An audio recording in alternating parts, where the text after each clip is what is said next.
జీవనదిని నా హృదయములో ప్రవహింపచేయుమయా.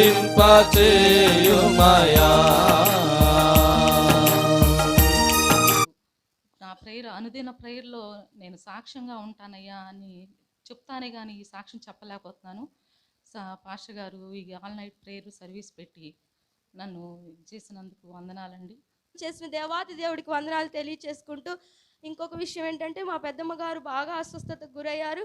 చూసి నమ్మిన వారి కన్నా చూడక నమ్మిన వారు ధన్యులు. కాబట్టి మా పెద్దమ్మ ఈ రీతిగా ఈ సంఘంలో గొప్ప సాక్ష్యం చెప్పిదని నమ్ముచు ఈ చిన్ని సాక్ష్యం దేవుడు దీవించును గాక.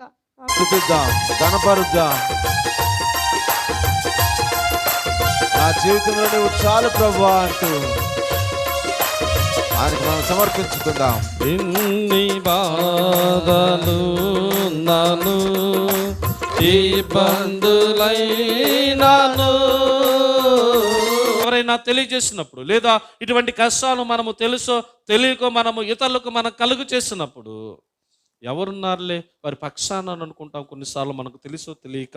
కానీ వారందరి కోసము మనం ఇది నాన్న ఉపవాసం ఉంటున్నాం. ఎవరు కష్టాలు అనుభవిస్తుంటున్నారో, ఎవరు బాధలు అనుభవిస్తుంటున్నారో, ఎవరు నిందలు అనుభవిస్తుంటున్నారో వారందరి పక్షాన ఆ మాటలు వినిపించినప్పుడు నెహెమ్యా ఉపవాసం ఉండి ఆకాశం తట్టు కనులెత్తి తాను వారి కొరకు ప్రార్థన చేస్తుంటున్నాడు. అందుకే ఆయన ఎలా ఉన్నాడంటే, తనకు మొరపెడుతూ ఉంటే, తనకు ప్రార్థన చేస్తుంటే ఆ ప్రార్థన దేవుడు ఆలకింపచేసి, ఇదిగో ఇతరుల క్షేమాన్ని కోరుకునేటువంటి మీ పక్షాన కూడా దేవుడు తన పరిపూర్ణమైనటువంటి కృపను ఆశీర్వాదాన్ని అనుగ్రహించేటువంటి వాడిగా ఉంటున్నాడు.